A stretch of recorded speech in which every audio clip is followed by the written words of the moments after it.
Hello, everybody. Welcome to Promo Perspectives Live. It's a new podcast brought to you by Sage. We live stream it once a month with the goal of giving promotional products distributors tips and tricks and perspectives on how to grow their business. Today, I am so pleased to be joined by Josh Ellis, publisher and editor-in-chief from PPAI.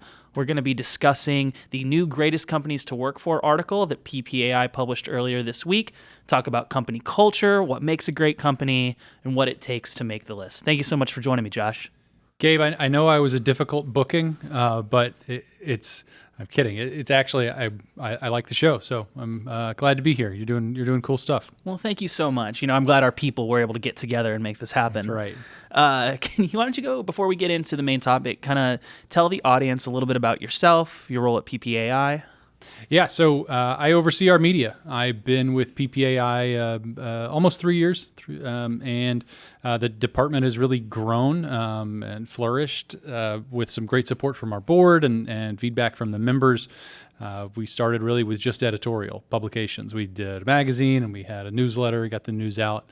But the board, based on PPAI's mission to be the voice of the industry, really saw some potential for the media department. And so we've taken a more aggressive tack toward news and editorial, but we've also added research to the fold, most recently governmental affairs, digital content, social media. So the team has grown a lot and is doing great work, and really proud of what we've done. Well, I've definitely seen a lot of great things coming out of PPAI. And as far as the way that it helps purport your mission, let's talk about the Greatest Companies article in particular. And in what ways does the Greatest Company article help with that mission? Yeah, so to go back to the board one more time, they are, of course, made up of representatives from the industry. And so everything that PPAI sets as a goal is truly for the good of the industry. And one of our strategic goals is economic sustainability and scalability. And that's not just for PPAI itself to be able to stand on its own 2 feet, but it's also for the people whose businesses make up the promotional products marketplace. And so one of the things for economic sustainability and scalability that you have to have is a strong staff. And it is absolutely in the mission of PPAI for the people who are going to carry on this industry forward to have the understanding of what makes a great culture, so that people will want to come work there and want to stay working there at those businesses and get better, learn the market more intimately, and do great work for their clients. And this is not spelled out precisely in the organizational charter or whatever, but for me personally, I think the list is important because there's some movement of personnel in this industry, right? It's really common for whether it's distributors going to work for one or the other, or supplier personnel, people come and go. They get in the promotional products industry and they're lifers, right? Well, if they are going to change jobs, I like the idea that they're using our list to vet their potential employers, to know what they're actually getting for themselves. So I think it supports not only the businesses, but the employees. It's a really important list for us. Raising up the industry, it's the rising tide raises all ships, right? Absolutely. And there's some competition for it too. Companies, and we discovered this with PPAI 100, our other primary list that I don't know that we thought about going in, but it is really a feather in the cap for marketing for these companies to be able to say on PPAI 100, we're one of the leading distributors or suppliers in the industry. Or for Greatest Companies to Work For, they're all competing locally for a talent force, or nationally. Now that more companies have people working remotely, you need to be able to say those things. You need to be able to back up that your culture is strong, and if somebody comes to work for you, they're not going to hate it. How has that list, or I guess let's start with, what are some of the kind of key factors that go into making the list in the first place? Yeah, so the way it's the way Greatest Companies to Work For is structured is you have to be nominated by an employee, though the companies will then give us their roster of all their talent, we'll send them a survey, 15-question survey. It's been the same questions since the list was first created in 2011. And some of the factors, I won't go through the all 15, but it's as simple as I'm confident about my future at this company. I'm paid fairly for the work I do. I get recognition and praise for doing my job well. Things that are generally accepted by any employee or employer as pretty vital for them to love where they work. And so we score each company on all of those questions, and from a 1 to 5 scale. 1 is I strongly agree with this positive statement, and 5 is I strongly disagree. And you see the cream rising to the top. You see some companies that do it better than others in this category or that category. Nobody's perfect, right? But it's a pretty comprehensive measure of we think of what makes a great place to work. You say the questions have been the same now for over 10 years. But how has the actual definition of a great place to work changed in that time? That's a great question. So I'll give you the one about work-life balance, for example. I'm given the flexibility to manage my work and personal life. Different people, maybe pre-pandemic, would have defined that differently. So I remember in 2019 and the first 2.5 months of 2020, work-life balance to me meant that I work from 8:30 to 5:30 or 9 to 6, and then I'm able to kind of unplug in the evening or on the weekends. And a lot of people were that was probably closer to their definition then. We weren't, even though we were carrying around potentially work in our phones, most of us were not blending work and life to the extent that we do now, that we're all more used to working from home. And work-life balance to me now is a totally different definition. I'm okay doing some things at night or on the weekends. Maybe not all weekend, maybe not all night, but I am happier to marry those two together because I'm not commuting to the office every day. PPAI is on a hybrid schedule, and so the office 3 days a week is my house. And that also, if I'm willing to do those things in the evening or on the weekends, then I'm going to ask the boss to let me take a doctor's appointment at 9, because that's when I can get in, or let me do lunch at my kid's school, things like that. And so I really think that that's a great one as far as what evolution has been over time.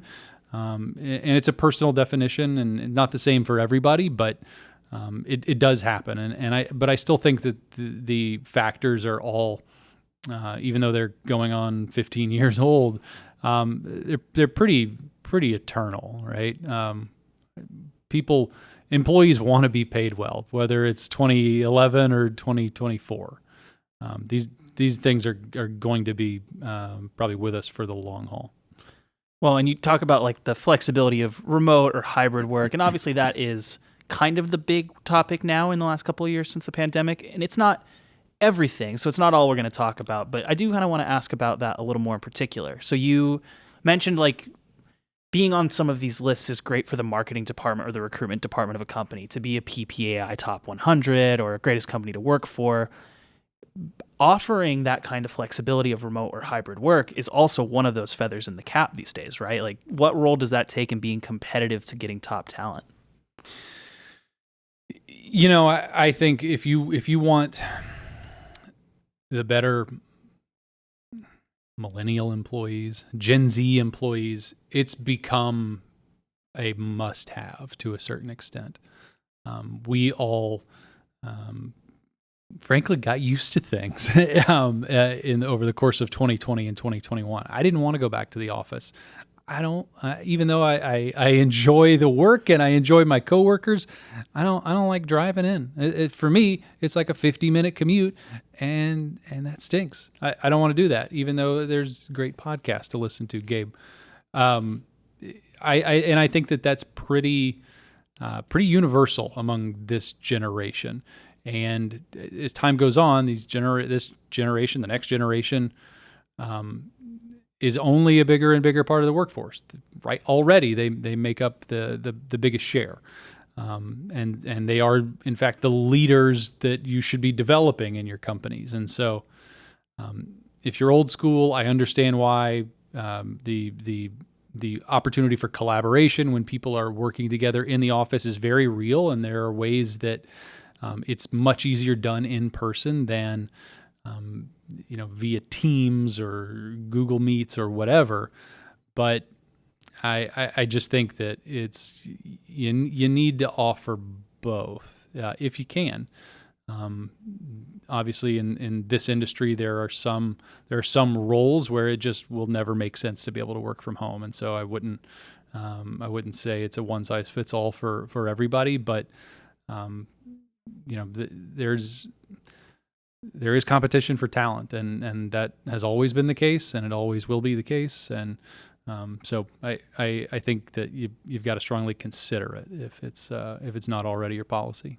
Right, and like you said, there's some roles that just it doesn't work out for. You and I with PPAI and Sage, we're a little more laptop bound than maybe some of these people who are embroidering or decorating or making physical products. Yeah, and that's what I mean. I understand there's some roles that it will just never get to work from home. I understand why, but there are other opportunities that come from remote work as well.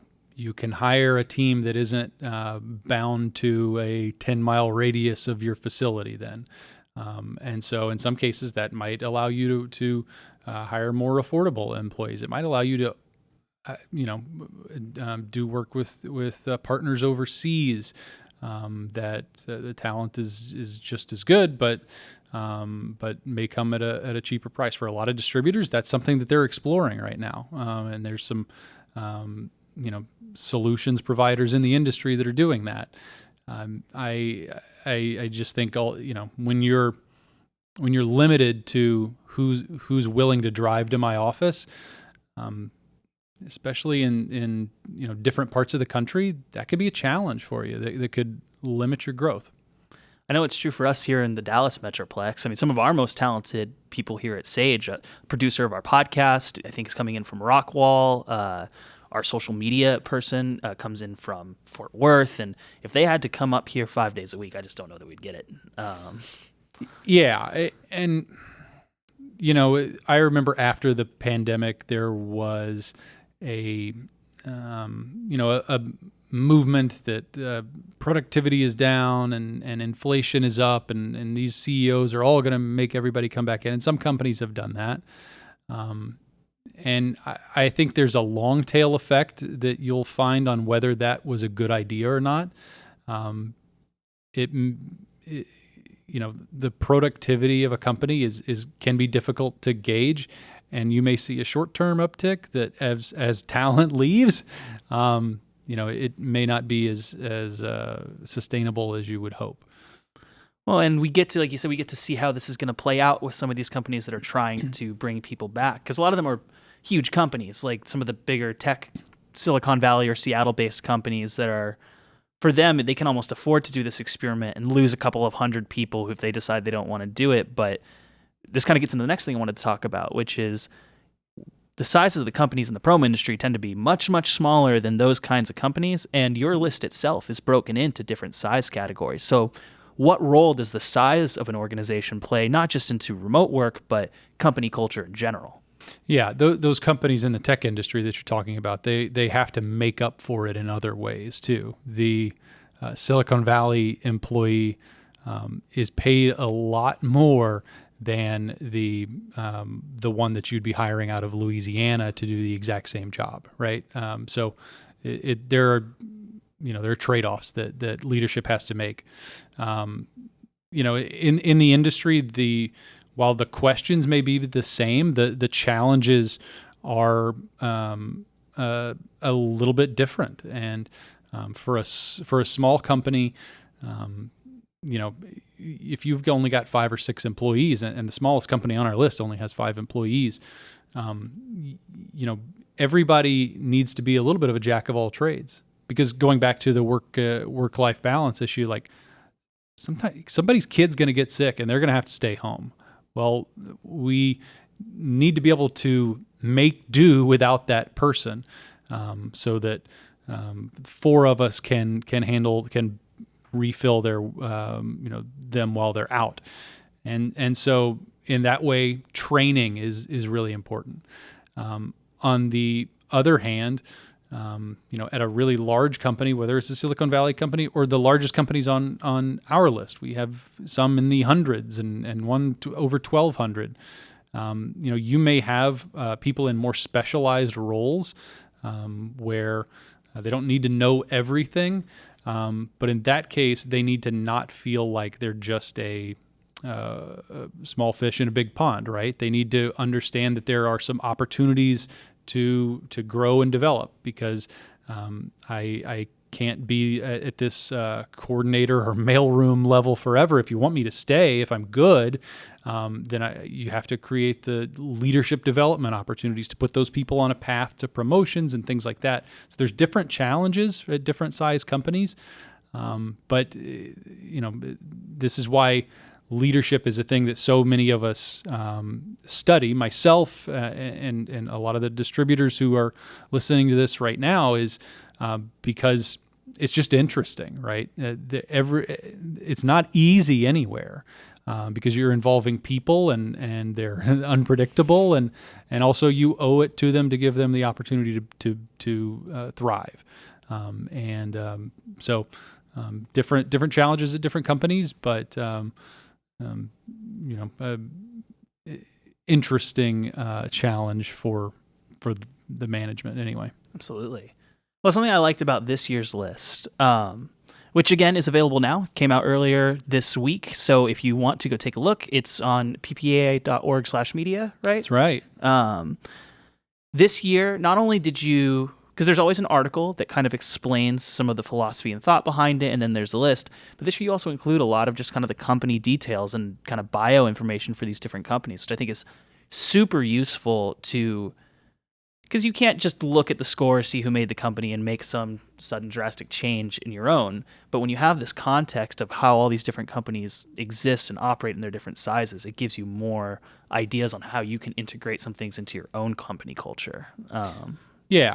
The thing to me that stands out when you look at the 106 companies, and this is a record number for us this year, and I take that to mean that, frankly, more companies in the industry are taking the culture and the importance of a happy workforce seriously, and this is that feather in the cap for them.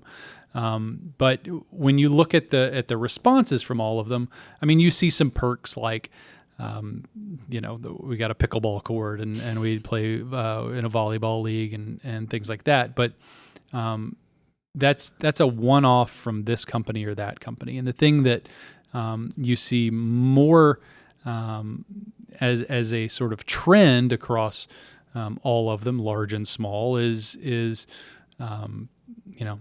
we've got a strong 401k. I like my dental insurance. I like my medical insurance. It's the relatively basic benefits that most people need. And if those are strong, then it's the pickleball court can come second. And so every company has their own HR situations to manage and navigate and find what's best for them. But it's obviously another thing that businesses, not just in the promotional products industry, but in your local area or nationally, compete on. So, like we kind of talked about, people who are just reading this list can get a lot of great insights on ways to improve their own company culture. But for the people on the list themselves, it can be a great learning opportunity because, as I understand it, you provide them with a lot of information from the surveys. Yeah, so this, I don't know that it was, when I arrived, it was really considered like a data gathering project, because it was really, again, the department was about publishing, and what we did is we would get the list and we would put it in the magazine, make the deadline, and that was great. It got attention and it was good for the companies. But now what excites me about the way that we've evolved the department and bringing in research is thinking about how we can use this information to make these companies better. So it's an anonymized survey, right? I'm not going to give away any individual employee's answers. That's very important to me and to PPAI. But we will be able to share the results for each company for all 15 questions so that they can understand, we're good in this area. Let's keep it up. But maybe we do need to bump up our sort of pay ranges, things like that, because the employees are this is the thing that they said we were worst at, or tools. Do I have the right tools to do my job? Well, maybe we can invest in getting people the right software, things like that. Yes, we will be able to share that information, as well as individual employees. There's sort of an open-ended sort of essay response where you get even more information from them. And as long as their response doesn't give away who they are, then we feel like that's appropriate to share with management at the companies so that they could do a better job. The employees will ultimately get hopefully something a little bit more toward the cultures that they enjoy. And in a lot of cases, it's just I love my boss. We're doing a great job as a team. And as managers, it's often a thankless role, right? And so you need that too. If you're the owner of a distributor, especially a small one, right? The typical industry distributor, just a few employees, you're working your butt off. And so being able to hear from the people that you're doing it with and for, that they're proud of what they do and believe in you, that makes all the difference for those people too. And so excited to be able to share all that stuff with everybody who participated. Well, you're absolutely correct on it being thankless. So I just want to take a moment to say thank you to Rebecca Brown for being one of the best managers that I've ever had. You mentioned that it was a record number of people on the list this year. And I noticed when I was kind of doing the research on previous year's list that it did grow every year. And I'm kind of curious about the philosophy behind not making it a top 10, top 100, and just letting it grow as big as it'll grow when people meet the benchmark. Yeah, it comes with challenges to have this thing grow every year. I think in the magazine, we have like 36 pages devoted to this article this year. And so that might be the thing that we find a way to cut back on, is the print space, because it's a lot to manage. But I think that companies that are doing the right thing should be rewarded. And there would be a thin line between number 10 and number 11. And I don't want this list to be something that people lie to get on, or because their bonus is tied to inclusion on the list, things like that. I want this to serve a purpose, and the purpose being to make these workplace cultures better. And you can do that through recognizing companies that are doing it the right way. And so if you only have 5 employees, well, you can look at what other companies that make the list with only 5 employees are doing right. Or if you have 1,000 employees, you can look at those with 1,000, what they're doing, and kind of emulate some of the things that work well for them. Benchmarking is a big part of all of our research, and this is ultimately now a research project. I assume, obviously, there were more than 106 people who had applied or had surveys filled out. Do you send feedback and results to the people that didn't make the list as well? We do. Companies that didn't make the list for whatever reason, they're often it's that a small percentage of employees are really unhappy, and management knows to listen to those. But if most of your employees graded you a 1 or a 2, right? I agree, or I strongly agree with this positive statement. And, enough of them are just upset or have a valid beef, right? And graded you 4 or 5, then it skews that weighting quite a bit. And so that's usually the case when a company doesn't make it is you have some folks who are a minority of the workforce, right? But who are really unhappy, and you got to think about those people too, whether that can be a salvaged relationship or not, or what you need to do. Look yourself in the mirror. What you need to do from a management perspective to correct it, and then there are also cases where just the participation level in the surveys wasn't high enough. I think sometimes we're all sort of an over-surveyed culture. You can't pick up a Frosty from Wendy's without being asked to take a survey. And so people who aren't energized about what they're doing, they're probably just more apt to, archive that email. Or if they're busy, maybe you've got a workplace where people just have too much work to do. Well, something like my survey is not going to be top of the list, right? So those are the reasons why people wouldn't make it. Yes, we share the same feedback with them as well that was received from their employees. So you talk about that small contingent of unhappy employees will tend to rate really negatively on these survey questions. Does that go both ways? Like, do you tend to see most responses are either overwhelmingly positive or overwhelmingly negative, or is there a fair amount of middle ground ranking going on too? I would say most people have majority of their 15 responses are overwhelmingly one way or the other. And then there will be a couple of questions that are the other direction. Like, not every company's great at everything, and sometimes you have to make those trade-offs that I mentioned earlier of, are we going to be a nimble culture, or are we going to have great collaboration, like agile versus collaboration, right? It's hard to do both. So you'll see both across companies and individually, usually, that there are people who see some gray area, but for the most part, they like their companies, and that's just a natural part of it, I think. So, like we talked about, it's going to be different for every company, of every size, at every culture, but just generally speaking, maybe based on trends you've seen over the years or this year, if a company just sits down and asks the question, what can I do to make this list? Where do you suggest they start? Do all the right things, right? That's it. Yeah, I think it's prioritize your people.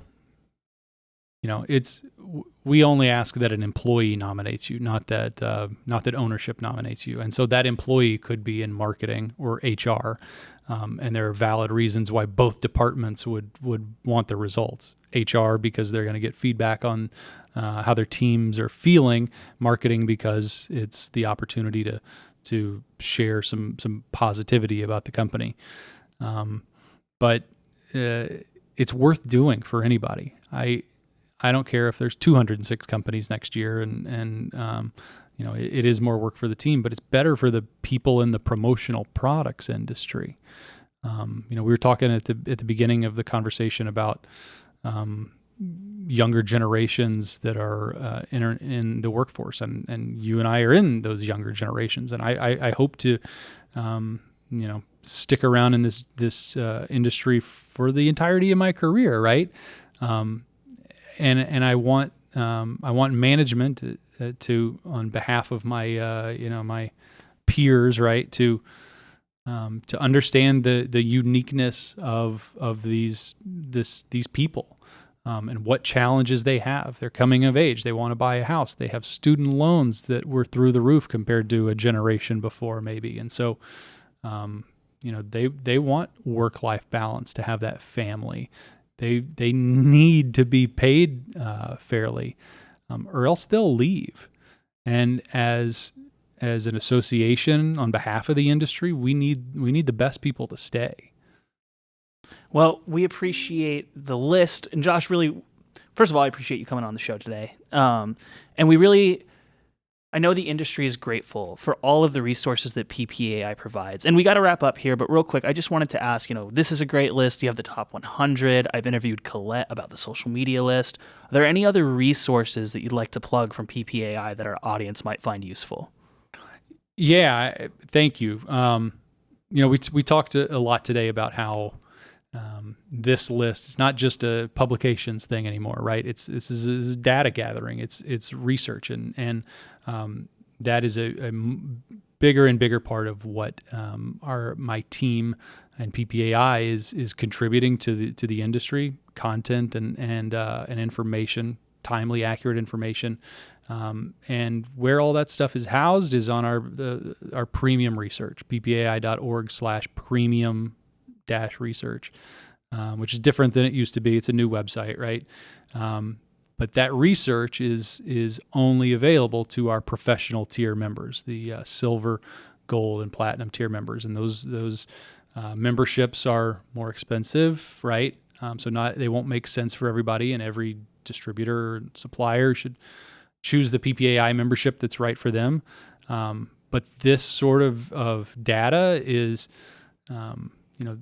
there's a lot of it out there that we're creating through the premium research section of our site. And I want people to see it, and I want people to make use of it so that they can benefit their business, they can benefit their employees.